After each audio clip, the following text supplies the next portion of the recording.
बजारे मिलुथिबा दामी मिठाକୁ ଆପଣମାନେ ଅତି ସହଜରେ ମାତ୍ର 2ଟି ସାମଗ୍ରୀରେ ତିଆରି କରିପାରିବେ। କମ୍ ସମୟରେ ତିଆରି ହେଇଯିବ, ବନେଇବା ତ ଅତି ସହଜ। ଏମିତିକି ରୋଷେଇ ଆସୁନଥିବା ଲୋକ ବି ଏହାକୁ ଗୋଟିଏ ଥରରେ ପରଫେକ୍ଟ ବନେଇବେ। କ୍ଷୀର ଆଉ ଚିନିରେ ତିଆରି ଏହି ମିଠା ଦେଖିବାକୁ ଯେତିକି ସୁନ୍ଦର, ଖାଇବାକୁ ସେତିକି ସ୍ୱାଦିଷ୍ଟ। ପାଟିରେ ରଖୁ ରଖୁ ମିଳେଇଯିବ। କମ୍ ଖର୍ଚ୍ଚରେ ଆଉ କମ୍ ସମୟରେ ତିଆରି ହେଇଯାଉଥିବା ଏହି କଲାକନ୍ଦ ମିଠାଟି ଏଥର ରାକ୍ଷୀରେ ବନାନ୍ତୁ। ଦେଖିବେ ସମସ୍ତେ ପସନ୍ଦ କରିବେ ଘରେ। ନମସ୍କାର, ଲତା ଓଡ଼ିଆ କିଚେନରେ ଆପଣ ସମସ୍ତଙ୍କୁ ଅନେକ ଅନେକ ସ୍ୱାଗତ। ଏହି ସ୍ୱାଦିଷ୍ଟ ମିଠାକୁ ବନେଇବା ପାଇଁ ଏଇଠି ମୁଁ 2 ଲିଟର ନେଇଛି କ୍ଷୀର। ଏଇଠି ମୁଁ ପ୍ୟାକେଟ୍ କ୍ଷୀର ନେଇଛି। ଯଦି ଆପଣଙ୍କୁ ଗାଈ କ୍ଷୀର ମିଳୁଛି ଆପଣ ନେଇପାରିବେ। ଯଦି ଫୁଲ୍ ଫ୍ୟାଟ୍ ମିଲ୍କ ମିଳୁଛି ସେଟା ବି ନେଇପାରିବେ। ଯେତେ ଭଲ କ୍ୱାଲିଟିର ଆପଣମାନେ କ୍ଷୀର ଏଇଠି ନେବେ, ଆପଣଙ୍କର ମିଠା ସେତିକି ଅଧିକା ତିଆରି ହେବ। ଆଉ ଏପଟେ ଦେଖନ୍ତୁ ଗୋଟେ ଡେକ୍ଚି ଗରମ କରିବା ପାଇଁ ବସେଇଛି। ଆଉ ସେଥିରେ ଆମେ 4-5 ଚାମଚ ଦେବା ପାଣି। ଅଳ୍ପ ଟିକେ ପାଣି ଦେଇକି ଯଦି ଆପଣମାନେ କ୍ଷୀରକୁ ଫୁଟେଇବେ, ତେବେ ଆପଣଙ୍କର କ୍ଷୀର ତଳେ ଲାଗିବନି। 3 ପ୍ୟାକେଟ୍ କ୍ଷୀର ବା 1.5 ଲିଟର କ୍ଷୀର ଆମେ ଏ ଡେକ୍ଚିରେ ଦେବା। ଆଉ ଗୋଟେ ପ୍ୟାକେଟ୍ ବା 500 ml ର କ୍ଷୀରକୁ ଆମେ ସାଇଡରେ ରଖିବା, ପଛରେ ବ୍ୟବହାର କରିବା। ଦର୍ଶକ ବନ୍ଧୁ, ଆଜିର ଏହି ରେସିପି ଯଦି ଆପଣଙ୍କୁ ପସନ୍ଦ ଆସିବ, ଭିଡ଼ିଓକୁ ଲାଇକ୍ କରିବେ, ସେୟାର କରିବେ। ଚ୍ୟାନେଲରେ ନୂଆ ଥିଲେ ସବସ୍କ୍ରାଇବ୍ କରିନେବେ, ଫେସବୁକ୍ ପେଜରେ ଦେଖୁଥିଲେ ଫଲୋ ତ ନିଶ୍ଚୟ କରିବେ। 1.5 ଲିଟର କ୍ଷୀରକୁ ଆମେ ଡେକ୍ଚିରେ ଦେଇସାରିଲା ପରେ ଗୋଳେଇ ନେବା ଆଉ ହାଇ ଫ୍ଲେମ୍ରେ ଗୋଟେ ଫୁଟା ଆସିଲା ପର୍ଯ୍ୟନ୍ତ ଫୁଟେଇବା। ଏଇଠି ଆମେ କ୍ଷୀରରୁ ଛେନା ପ୍ରସ୍ତୁତ କରିବା। କ୍ଷୀରକୁ ଛିଣ୍ଡେଇବା ପାଇଁ ମୁଁ ବ୍ୟବହାର କରିବି ଭିନେଗାରର, ଆପଣ ଚାହିଁଲେ ଲେମ୍ବୁ ମଧ୍ୟ ନେଇପାରିବେ। 1/4 କପ୍ ଭିନେଗାରରେ 1/4 କପ୍ ପାଣି ମିଶାଇବା। ଯେତିକି ଭିନେଗାର ସେତିକି ପାଣି। ଆପଣମାନେ ଯଦି ଲେମ୍ବୁ ରସ ନେଉଥିବେ ନା, ଯେତିକି ଲେମ୍ବୁ ରସ ସେତିକି ପାଣି ଦେଇକି ମିଶାଇ ନେବେ।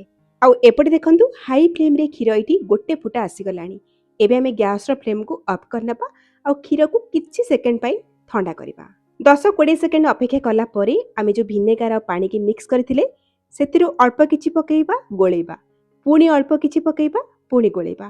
ଏଇଭଳି କରିକି ଆମେ କ୍ଷୀରକୁ ଛିଡ଼େଇବା।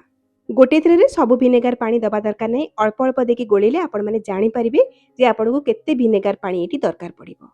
ତ ଏଇଠି ଦେଖନ୍ତୁ ହାଲକା ହାଲକା କ୍ଷୀର ଏଇଠି ଛିଣ୍ଡିବା ପାଇଁ ଲାଗିଲାଣି। ଯେତେବେଳେ ଛେନା ଆଉ ପାଣି ଆପଣଙ୍କୁ ଅଲଗା ଜଣାପଡ଼ିବ, ଆପଣମାନେ ଆଉ ଭିନେଗାର ପାଣି ପକାଇବେନି। ଏତିକିରେ ହିଁ ରହିଯିବେ। ଦେଖନ୍ତୁ ବହୁତ ଭଲ ଭାବରେ ଏଇଠି କ୍ଷୀର ଛିଡ଼ିଗଲା। এই ସବୁ ଛୋଟ ଛୋଟ ଟିପ୍ସକୁ ଆପଣମାନେ ଯଦି ଫଲୋ କରିବେ ନା, ଆପଣଙ୍କର ଛେନା ଏକଦମ ସଫ୍ଟ ତିଆରି ହେବ ବା ନରମ ତିଆରି ହେବ। ଛେନା ଆଉ ପାଣି ଅଲଗା ହେଇଗଲା ପରେ ଛେନାକୁ ବହୁତ ସମୟ ଏମିତି ଗରମ ପାଣିରେ ପକାଇବେନି, ନହେଲେ ଛେନା ଟାଣ ହେଇଯିବ। ସାଙ୍ଗେ ସାଙ୍ଗେ ଏହାକୁ ଛାଣି ନେବେ। ସେଥିପାଇଁ ଗୋଟେ ଜାଗା ନେଇଛି ଆଉ ତା ଉପରେ ଗୋଟେ ଜାଲି ରଖୁଛି। ଆଉ ଜାଲି ଉପରେ ଗୋଟେ ପତଳା ସଫା କପଡ଼ା ରଖୁଛି। ଆଉ ତା ଉପରେ ଆମେ ଛେନାକୁ ଦେଇକି ଛାଣି ନେବା। ଛେନା ପାଣି ଯେଉଁ ବାହାରିଥିବ, ସେ ପାଣିକୁ ଆପଣମାନେ ଫୋପାଡ଼ିବେନି, ତାକୁ ଥଣ୍ଡା କରିକି ବଟଲରେ ଫ୍ରିଜରେ ରଖିପାରିବେ, ଯେଉଁଥିରେ କି ଆପଣମାନେ ଅଟା ଚକଟି ପାରିବେ, କାଞ୍ଜି ବନେଇ ପାରିବେ। ଆଉ ଏଇ ଛେନା ପାଣିକୁ ଦେଇକି ଆପଣମାନେ କ୍ଷୀରକୁ ଛିଣ୍ଡେଇ ପାରିବେ ବା ଛେନା ପ୍ରସ୍ତୁତ କରିପାରିବେ। ଏବେ ଆମେ ଏଇ ଛେନାକୁ 3-4 ଥର ପାଣି ଦେଇକି ଭଲ ଭାବରେ ଧୋଇ ନେବା।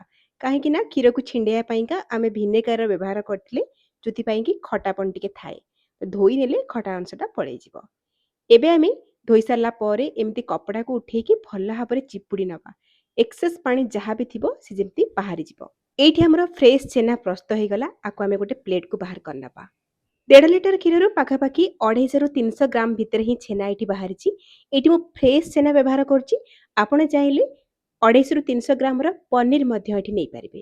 ଏବେ ଆମେ ଛେନାକୁ ହାତରେ ଏଇଭଳି ଭାବରେ ଗୁଣ୍ଡ କରିନେବା। ଆପଣ ଚାହିଁଲେ ହାତରେ ହାଲକା କି ଚକଟି ପାରିବେ, ଯେଉଁଥିପାଇଁ କି ଗୋଟା ଅଂଶ ଛେନାର ଯାହା ଥିବ ସେଇଟା ଗୁଣ୍ଡ ହେଇଯିବ। ଆଉ ମିଠାର ଟେକ୍ସଚରଟା ନା ବହୁତ ବଢ଼ିଆ ଆସିବ, ଏକଦମ ଦାନେଦାର। ଆଉ ଏପଟେ ଦେଖନ୍ତୁ ଗୋଟେ କଡ଼େଇ ମୁଁ ବସେଇଛି। ଆଉ ସେଇଥିରେ ଅଳ୍ପ ଟିକେ ଘିଅକୁ ଆମେ ବ୍ରସ୍ରେ ଲଗାଇ ନେବା। ଆଉ ଆମର ଯେଉଁ ବଳକା ଗୋଟେ ପ୍ୟାକେଟ୍ କ୍ଷୀର ଥିଲା 500 ml ର, ତାକୁ ଏଇ କଡ଼େଇରେ ଦେବା। ଯଦି ଆପଣମାନେ ଅଳ୍ପ ଟିକେ ଘିଅ କଡ଼େଇରେ ଲଗେଇକି ତାପରେ କ୍ଷୀରକୁ ଦେଉଛନ୍ତି, ତାହେଲେ ଆପଣଙ୍କର କ୍ଷୀର ଫୁଟିଲା ପରେ ବା ଗାଢ଼ା ହେଲା ପରେ ଆଉ କଡ଼େଇର ତଳେ ଲାଗିବନି। ଏବେ ଆମେ এই କ୍ଷୀରକୁ ହାଲକା ଉଷୁମ କରିବା ପାଇଁ ଛାଡ଼ିବା। ଯେତେବେଳେ ଟିକେ ଉଷୁମ ହେଇଯିବ, ହାତରେ ଏମିତି ଚେକ୍ କରିକି ଦେଖିବେ, ହାତକୁ ଟିକେ ଉଷୁମ ଲାଗୁଥିବ, ଆମେ ଏଥିରେ ପକାଇବା 2 ବଡ଼ ଚାମଚ ଅମୁଲ ପାଉଡର। ଯେହେତୁ ମୁଁ ପ୍ୟାକେଟ୍ କ୍ଷୀର ନେଇଥିଲି, ଟିକେ ଅମୁଲ ଦେଲେ ଟେଷ୍ଟ ବଢ଼ିଯିବ ଆଉ ଆମର କ୍ଷୀରଟା ମଧ୍ୟ ବହୁତ ଜଲ୍ଦି ଗାଢ଼ା ହେଇଯିବ।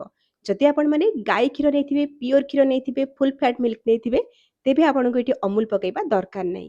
ଅମୁଲ ଏଠି ବିଲକୁଲ ଅପସନାଲ ଅଛି। ଅମୁଲକୁ ଦେଇକି ଗୋଳେଇ ସାରିଲା ପରେ ମିଡ଼ିୟମ ହାଇ ଫ୍ଲେମ୍ରେ କ୍ଷୀରକୁ ଭଲ ଭାବରେ ଫୁଟେଇ ଫୁଟେଇ ଅଧା ହେଲା ପର୍ଯ୍ୟନ୍ତ ଗାଢ଼ା କରିବା। କ୍ଷୀର ଯେତେବେଳେ ଉତୁରିକି କଡ଼େଇର ଏମିତି ଚାରି ସାଇଡ଼୍ରେ ସର ଗୁଡ଼ାକ ଲାଗିଯାଉଥିବ, ଆପଣମାନେ ସ୍ପ୍ୟାଚୁଲାରେ ଏଇଭଳି ଭାବରେ ଟିକେ ସ୍କ୍ରାପ୍ କରିକିନା କ୍ଷୀରରେ ମିଶାଇ ନେଉଥିବେ।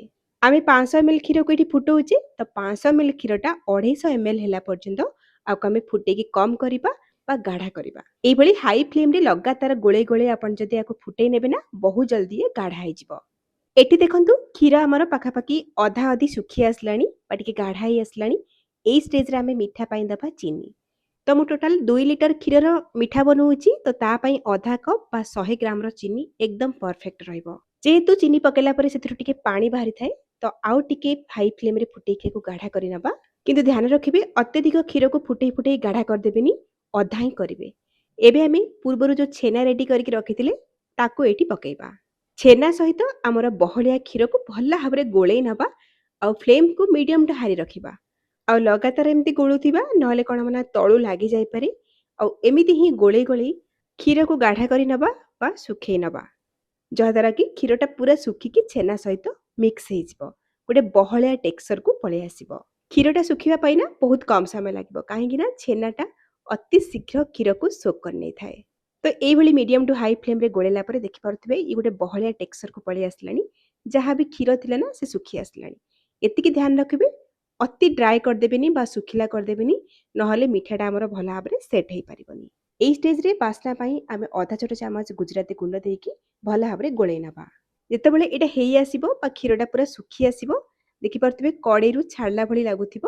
କିନ୍ତୁ ଯେମିତିକି କହିଥିଲି ଆପଣମାନେ ୟାକୁ ଅତ୍ୟଧିକ ଡ୍ରାଏ କରିବେନି, ହାଲକା ହାଲକା ଏଥିରେ ମଏଶ୍ଚର ରହିବା ଦରକାର।